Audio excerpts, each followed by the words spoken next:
என்னுடைய கனிவான பேச்சால் அனைவரையும் கவரக்கூடிய கடக ராசி நேர்களுக்கு கனிவான பேச்சா கருத்துன்னெலாம் சொல்லுவீங்க. இந்த தடவை கருத்தெல்லாம் இல்லை, கொஞ்சம் கனிவா மாற வேண்டிய நேரம் தான். சரி வாங்க பார்க்கலாம்.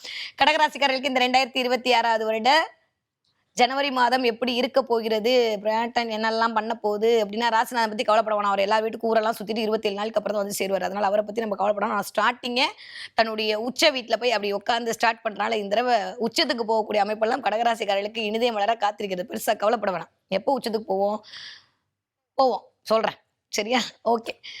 ஒரு மார்ச் மாதம் ஏப்ரல் மாதத்துக்கு அப்புறம் போயிடுவோம். அது வரைக்கும் கொஞ்சம் கவனமாகவும் விழிப்புணர்வோடும் இருக்க வேண்டிய காலகட்டம்.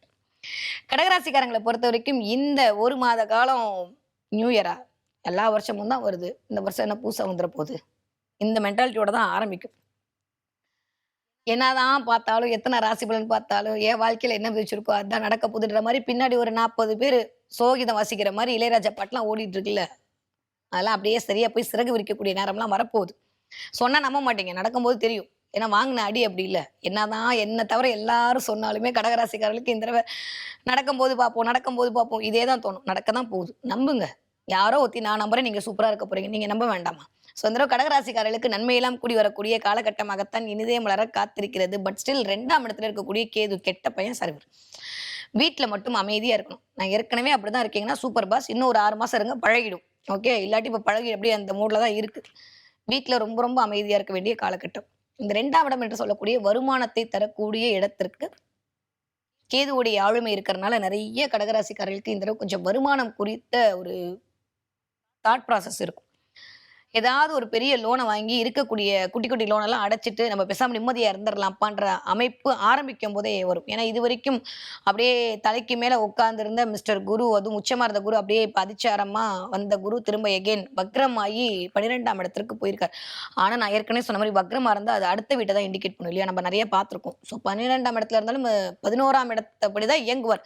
அப்போ லாபத்தில் இருக்க குரு என்ன பண்ணுவார், லாபத்தை தான் கொடுப்பார். குரு எல்லாம் பேங்கர். அப்ப யாரெல்லாம் பேங்க் மூலமா லோனுக்கு வெயிட் பண்ணி கொண்டிருந்தீங்களோ, நீங்க கடகராசிக்காரர்களா இருந்தாலும் சரி, கடகலக்னக்காரர்களா இருந்தாலும் சரி, கடகத்துல ஏதாவது ஒரு பிளானட் இருந்தாலும் சரி, இந்த தடவை கண்டிப்பாக பேங்க் லோன் மூலமாக உங்களுக்கு இதுவரைக்கும் வரவேண்டி தேங்கி இருந்த அத்தனை விதமான பணமும் இந்த மாதம் வந்து சேரும். அதுவே ஒரு பெரிய ஹப்பாடி அப்படி நிம்மதி பெருமிச்சு விடலாம். பட் ஸ்டில் குரு வக்ரமா இருக்காரா, எக்ஸ்ட்ரா வட்டியில மாட்டிப்பீங்க. அதனால செல்ஃப் ஃபைனான்ஸ்ல கொஞ்சம் கவனமாக இருக்கணும். கிளியர்? ஏன்னா குரு எல்லாம் செல்ஃப் ஃபைனான்ஸ். அதனால கொஞ்சம் செல்ஃபா இருக்கக்கூடிய விஷயத்துல கவனமாக இருக்க வேண்டிய காலகட்டம். ஏதாவது ஒரு நம்பிக்கையான வங்கியில் போய் வாங்குவீர்கள் என்றால் ஓகே. தேவையில்லாம ஏதாவது கொலாட்ரல் வைக்கிற அது பண்றேன் இது பண்றேன்னா அதுல எக்ஸ்ட்ரா வட்டியில மாட்டிக்கிறதுக்கான தன்மையெல்லாம் கொடுத்துடும். இப்ப தெரியாது, ஆரம்பிக்கும் போது நம்ம கையெழுத்து போட்டு காசு வந்தா போதும்னு நினைப்போம். பட் பின்னாடி வந்து ஐன்னு ஆப்பு வைப்பார் குரு. அதனால அதுல மட்டும் கவனமாக இருந்து கொள்ளுங்கள். ஓகே, எகேன் இப்படியே வந்தோன்னா 6, 7ஆம் இடங்கள்லாம் இருக்கக்கூடிய இந்த பிளானட்டரி பொசிஷன், இத்தனை கிரகங்கள் வந்து அமர்ந்திருக்கிறது ரைட்டா தப்பா? ரைட்டு தான். நிறைய பேருக்கு வேலை சார்ந்த சில விஷயங்கள்ல ஒரு முன்னேற்றம் கிடைக்கும். இது வரைக்கும் ஜாப் சாட்டிஸ்ஃபேக்ஷனே இல்லாம இருந்த வேலை பார்க்கக்கூடிய கடகராசிக்காரர்களுக்கு கொஞ்சம் வேலையில் கவனமாக இருக்கணும். சும்மா வந்து நான் அதை பண்றேன் இதை பண்றேன்னு சொல்லிட்டு டென்ஷன் ஆயிட்டு வெளில வந்தீங்கன்னா கொஞ்சம் கஷ்டம். அதனால இந்த ஒரு மாத காலம் உங்களை டென்ஷன் படுத்துறதுக்குன்னே ஆள்க வருவாங்க. இருக்கிற பிளானட்டும் கொஞ்சம் ஓகேவா தான் இருக்கு.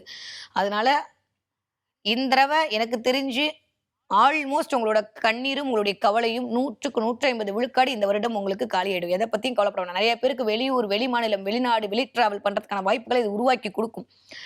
ஆல்மோஸ்ட் போயிட்டுலாம் வந்திருக்கீங்க. நீங்களும் நிறைய கமெண்ட் சொன்னீங்க. இந்த தடவை அதுவுமே நடப்பதற்கான வாய்ப்புகள் இருக்கு. என்ன கொஞ்சம் உங்களுடைய சுய ஜாதகத்துல செவ்வாய் வேற மாதிரி இருக்காரு, இல்ல ஏதாவது ஒரு சுக்கிர தசை ஓடிட்டு இருக்கு. ஆமா, எக்ஸ்பெஷலி ஓகே, இந்த தசையெல்லாம் ஓடிட்டு இருக்குன்ற பட்சத்துல இருக்கக்கூடிய கடகராசிக்காரர்கள் ரொம்ப கவனமா இருக்கணும். என்ன மேடம் அழுத்தி அழுத்தி சொல்றீங்கன்னா, ஏன்னா சுக்கிரனுடைய அமைப்பும் ஆரம்பிக்கும் போது 8ஆம் இடம். ஸோ எங்கேயாவது ஓடிடலாமா, வீட்டை விட்டு எங்கேயாவது ஓடிடலாமா, தொல்லை தாங்க முடியலையேன்ற மாதிரி சில விஷயங்கள் தோணும். ஏன்னா தாயுள்ளம் கொண்ட கடகராசின்னு தான் இத்தனை நாளாக நான் சொல்லிட்டே இருந்தேன். நான் கொடுத்து கொடுத்து ஏமாந்துட்டேன், எத்தனை நாள் தான் நான் ஏமாறுறது அப்படின்ற மாதிரி ஒரு செல்ஃப் அவேக் வந்திருக்கு. சோல் அவேக்கிங்கே வந்திருக்கும் நிறைய பேருக்கு, அந்த அளவுக்கு வாங்கியாச்சு. அதனால இந்த தடவை எனக்கு யாரும் வேணாம் விடுங்க, என் வேலையை பார்த்துட்டு போறேன் நான் அப்படின்னு சொல்லக்கூடிய அளவுக்கு கேது உங்களை இயக்குவார், பிரம்மாண்டமா இயக்குவார். அதனால கொஞ்சம் கவனமா இருக்கணும். நம்ம இப்ப இருக்கிற மாதிரியே 3 மணி நேரத்துக்கு அப்புறம் இருக்க போறோம் இல்ல இல்ல, இப்ப பிளான் மட்டும் அதே மாதிரி இருந்துருமா?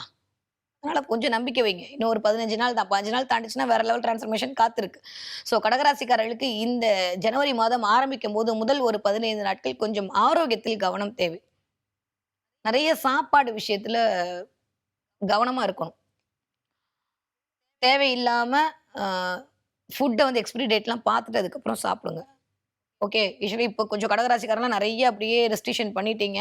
அதே மாரி சும்மா தாடியெல்லாம் வச்சுட்டு சுத்தாதீங்க. தாடிக்கும் இதுக்கு என்ன சம்மந்தம்னா, இதெல்லாம் கேது காரகத்துவம். ஓகேவா? நான் அப்புறம் சொல்றேன் நெறைய. இந்த முகம் என்று சொல்லக்கூடிய இடத்துல அமைந்திருக்கக்கூடிய இந்த 2ஆம் இடத்துல இருக்கக்கூடிய கேது நெறைய பேர தாடி வளர்க்க வைப்பாரு. இதெல்லாமா கிரகம் பேசும். இதுவும் பேசும். அதனால வாங்க எப்பயும் போல நீங்க அப்படியே அமுல் பேபி மாரி இருந்தா தானே எங்களுக்கெல்லாம் ஹேப்பியா இருக்கும். அதனால கடகராசிக்காரங்க இந்த நியூ இயர்லேருந்து எல்லாத்தையும் தூக்கி போட்டு, மறுபடியும் இங்க புரோட்டா சாப்பிடலான்ற மாரி வாழ்வியலை தொடங்க ஆரம்பித்து விட்டீர்களானால், உங்களுக்கான நம்பிக்கை தானே பிறக்க ஆரம்பித்துவிடும். இல்லாட்டி கேது வந்து ஒரு மாரி டிப்ரஷன் ஸ்டேட்டுக்குள்ள கூட்டு போயிட்டு, என்னத்த வாழ்க்கை என்ன போகுதுன்ற மாரி சில விஷயங்கள கிரியேட் பண்ணுவாரு. ஒரே ஒரு விஷயம் எனக்கு தெரிஞ்சு பாசிட்டிவா நடக்க போகுது என்னன்னா, இதுவரைக்கும் யாரெல்லாம் சொந்த தொழிலில் ஜிஎஸ்டில மாட்டிக்கிட்டீங்களோ, நல்லா நோட் பண்ணிக்கோங்க. ஏன்னா இந்த வரி, இந்த அரசாங்கம் இது எல்லாமே சொல்லக்கூடிய பிளானட் உடைய பொசிஷன் காம்பினேஷன்ல இருக்கு. யாரெல்லாம் சொந்த தொழில்ல ஜிஎஸ்டில மாட்டிட்டு இருந்தீங்களோ, யாரெல்லாம் வந்து கவர்மெண்ட்டுக்கு சில விஷயம் கட்ட வேண்டும் என்று இருந்தீர்களோ, யாரெல்லாம் கவர்மெண்ட் மூலமாக சில விஷயத்தை எதிர்பார்த்துட்டு இருந்தீங்களோ, அது எல்லாமே இந்த தடவ டக்கு டக்கு டக்குன்னு முடிவாக போகுது. இதுவரைக்கும் இல்லாத அளவுக்கு ஒரு நிம்மதி பெருமூச்சு விடலாம். தொழில் பண்ணக்கூடிய கடகராசிக்காரர்களுக்கு இந்த மாதம் எக்ஸ்ட்ரார்டினரியா டைம் படும். யாரெல்லாம் வேலை செய்றீங்களோ, அவர்கள் மட்டும் வேலையில் கவனமாக இருக்கணும். சாதாரணமா தான் சொல்லியிருப்பீங்க. அது ஊரெல்லாம் பேக்கரி கதை மாரி ஆயிடும். அதனால பேசம்போது, அடுத்தவர்களை பத்தி பேசம்போது ரொம்ப கவனமா இருக்கணும். யாரு? கடகராசிக்காரங்க. 12ஆம் வீட்டு அதிபதி, 11ஆம் வீட்டு அதிபதியோடு, 10ஆம் வீட்டு அதிபதியோடு, 2ஆம் வீட்டு அதிபதியோடு சேர்ந்து இருத்தல் அப்படின்றது வாவ்! சூப்பரான டைம் பீரியட். எனக்கு தெரிஞ்சு 15ஆம் தேதிக்கு அப்புறம் கடகராசிக்காரர்களுடைய ஒரு கான்ஃபிடென்ட் இருக்கு பார்த்தீங்களா? 12 ராசிக்காரங்களுக்கு வராது. அந்த அளவுக்கு எந்திரிச்சு நிப்பீங்க. அப்படி மாடு சிலிப்பிட்டு வரும் பாருங்க ஜல்லிக்கட்டுல. அந்த மாரி கடகராசிக்காரங்க எந்திரிச்சு வரப்போறீங்க. ஏன்னா செவ்வாய் உச்சம் அடைஞ்சிருக்காரு. நான் ஏற்கனவே சொல்ற மாரி என்ன ஆனாலும் சரி கடகராசிக்காரர்களுக்கு பாக்கியத்தை தர கடமைப்பட்டவன் செவ்வாய். அவன் போய் உச்சத்துல உட்கார்ந்திருக்கும்போது இந்த தடவ கடகராசிக்காரர்களுக்கு கவலையெல்லாம் மறக்க போகுது, கண்ணீரெல்லாம் விலகப் போகிறது. தாறுமாறா இருக்குங்க. அதனால முதல்ல ஒரு 15 நாள் அப்படியே இருக்குன்றத வச்சுட்டு அடுத்த நாள ஜட்ஜ் பண்ண வேணாம். ஸோ ஆஃப்டர் 15க்கு மேல கடகராசிக்காரர்களுடைய டிரான்ஸ்ஃபர்மேஷன் அப்படின்றது வேற லெவல்ல இருக்கும். நெறைய டிரான்சிட் குடுப்பீங்க. நெறைய கோவில் குளமா போறதுக்கான வாய்ப்புகள் இருக்கும். இதுவரைக்கும் இல்லாத அளவுக்கு கோவிலுக்கு ஏதாவது பண்ணலாமான்ற மாரி தோணும். நெறைய மந்திரங்களோடு கனெக்ட் ஆவீர்கள். ஏன்னா 2ஆம் வீட்டு அதிபதி அவருடைய 5ஆம் இடமான ஸ்தானத்துல உட்கார்ந்து இந்த தடவ நியூ இயரா இருக்கிற 5ஆம் இடம் என்று சொல்லக்கூடியது மந்திரம். அந்த மந்திரத்தின் மூலமாக திடீர்னு யாருக்காவது கடகராசிக்காரர்களுக்கு மந்திர தீட்சை கிடைக்கும். இல்ல ஆல்ரெடி வாங்குனத பத்தி சொல்லுவீங்க. அத நெறைய உருஏத்துவீங்க. ஸோ மனம் அப்படியே ஒரு இடத்துல ஒரு மாரி ஸ்ட்ராங்கா இருக்கும். எல்லாத்தையும் விட்டுட்டு நான் திரும்ப ஒரு மாரி நியூ பிகினிங் குடுக்கணுன்ற மாரியான தாட் ப்ராசஸ்க்குள்ள ஆல்மோஸ்ட் சூரியனும் செவ்வாயும் உங்கள கொண்டு போய் விடுவாங்க. அதுக்கான வாய்ப்புகளை குரு குடுப்பார். சுக்கிரன் செலவு பண்ண ரெடியா இருப்பாரு. ஸோ அதுல மட்டும் கவனமாக இருந்து கொண்டால் போதும். ரொம்ப எல்லாத்தையும் விட்டுட்டு ஞானி மாரிலாம் இருக்காதீங்க. இருந்ததெல்லாம் போதும் 2 வருஷத்துக்கு வாங்க எல்லாம் முடிஞ்சு போச்சு அவ்வளோதான். ஒரு ஹைவேல போறோம்னா போம்போது ஒரு குட்டி ரோடு ஒரு மாரி வருதுன்னா ஃபுல்லாமா அப்படியே இருக்க போது. குண்டும் குழியும் அப்படிதான். அந்த 2 வருஷம் முடிஞ்சுச்சு. இனிமே வரக்கூடிய டைம் எல்லாம் கடகராசிக்காரர்களுக்கு செம்மையான வளர்ச்சிக்கான நேரம் தான். இது சரியா முறையா பயன்படுத்திக்கிட்டீங்கன்னா சூப்பர். 30 வருஷம், 28, 30 வருஷத்துக்கு அப்புறமா வரக்கூடிய இந்த டைம் பீரியட முறையாக பயன்படுத்திக் கொள்ளக்கூடிய கடகராசிக்காரர்களுக்கு இந்த ஜனவரி மாதம் என்பது அடுத்த 30 ஆண்டுக்கான விதை போடக்கூடிய மாதமாக இனிதே மலர காத்திருக்கிறது. ஓகே. ஸோ கூட்டி கழிச்சு பார்த்தா கடகராசிக்காரர்களுக்கு இந்த தடவ காரிய வெற்றி கிடைக்க போது. கவலைகள் மறக்க போறீங்க. ஒரு 15 நாட்கள் கொஞ்சம் அமைதியா இருங்க. தேவையில்லாத தாட் ப்ராசஸ்க்குள்ள போகாதீங்க. டைலமாக்குள்ள போகாதீங்க. கழுத்து, ஷோல்டரு, தோள்பட்ட, கை இதுல வலி வந்திருக்கும்னு சொன்னேன். இதுல வலி வந்துட்டு இருக்க கடகராசிக்காரர்களுக்கு இந்த தடவ அதற்கான மருத்துவம் கிடைக்கும். ஏன்னா சூரியன் தான் மருத்துவக்காரகன், செவ்வாய் தான் மருத்துவக்காரகன். ஸோ இவங்க 2 பேரும் சேர்ந்து இயக்கக்கூடிய தன்மையில இருக்கக்கூடிய அமைப்பு பிளஸ் புதன் தான் இந்த ஷோல்டர இண்டிகேட் பண்ணுவார். அவனோட உட்கார்ந்து யாரெல்லாம் வந்து கழுத்து வலி, கை வலி, எலும்பு வலி இதெல்லாம் அவஸ்தைப்பட்டுட்டு இருந்தீங்களோ, அத்தனை கடகராசிக்காரர்களுக்கும் மிகச்சரியான மருத்துவம் கிடைக்குது. நெறைய பேர் பிசியோ எடுத்துப்பீங்களோ, பிசியோதெரபி போறதுக்கான வாய்ப்பெல்லாம் இந்த தடவ கொண்டு வந்து குடுக்கும். இத்தன நாள் இல்லாம இந்த தடவ இந்த மாசம் ஆரம்பிக்கும்போதே அதற்கான ஒரு முகாந்திரங்கள் தெரியும். ஸோ ரொம்ப நல்லா இருக்கு கடகராசிக்காரர்களுக்கு. ஓகேவா? பெருசா கவலைகள் நீங்களா பட்டுக்காம இருந்தீங்கன்னா போதும். படிக்கிற கடகராசிக்கார பிள்ளைங்க எப்படி இருப்பாங்க?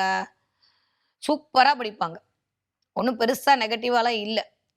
ஆ என்ன சொல்றது? ஒரு மாரி என்னதான் படிச்சாலும் மறந்து மறந்து போகுது, மறந்து மறந்து போகுதுன்னு சொன்ன கடகராசிக்கார குழந்தைகளுக்கு கடகராசிக்கார குழந்தைகளாக இருந்தாலும் சரி, கடகராசிக்காரங்க குழந்தைகளா இருந்தாலும் சரி 2மே ஓகே. வாட்டெவர் இட் இஸ் எதுவாக இருந்தாலுமே இந்த தடவ கொஞ்சம் மென்டலி கொஞ்சம் ஸ்ட்ராங்கா இருப்பாங்க. ஞாபக சக்தி அதிகரிக்கும். ஒரு மாரியான பவர்ல இருப்பீங்க. ஆளுமை இருக்கும். நல்லா ஸ்போர்ட்ஸ்ல பிள்ளைங்க இந்த தடவ விளையாண்டுட்டு வந்து உங்களுக்கு கப்பு வாங்கி குடுப்பாங்க. ஏன்னா செவ்வாய் எல்லாமே உடல் வலிமையை காட்டக்கூடிய கிரகம். அதோடு சூரியன் இருக்கும்போது சூரியன் தான் தலைமைத்துவம். அதனால இதுவரைக்கும் இல்லாத அளவு கடகராசிக்காரர்களுடைய குழந்தைகள் இல்ல கடகராசிக்கார குழந்தைங்க இந்த தடவ மத்ததெல்லாம் தாண்டிட்டு கல்ச்சுரல்ஸ்லாம் விட்டுட்டு இந்த தடவ நான் ஸ்போர்ட்ஸ் டேல பிரைஸ் வாங்கினேன்ற மாரி கொண்டு வந்து குடுப்பாங்க. அதன் மூலமாக ஆரோக்கியத்தில் ஒரு நல்ல மேன்மை கிடைக்கும். 2 வீலர் கவனமா இருந்துக்கணும் கடகராசிக்காரங்க. மத்த எல்லாமே சூப்பர் தான். எதுவும் பெருசா வொரி பண்ண வேண்டிய அவசியம் இல்ல. 20 வயதிலிருந்து 40 வயது இருக்கக்கூடிய கடகராசிக்காரர்களுக்கு காரிய வெற்றி கிடைக்க போகுது. இதுவரைக்கும் வீட்ல ஒரு மாரி ஊடல் மட்டுமே இருந்துச்சுன்னு சொல்லக்கூடிய கடகராசிக்காரர்களுக்கு இந்த தடவ கொஞ்சம் கூடல் அதிகரிக்கலாம். ரொம்ப நல்ல விதமான டைம் பீரியட் இனிதே மலருகிறது. நிதானமா இருங்க. டென்ஷன் ஆயிக்காதீங்க.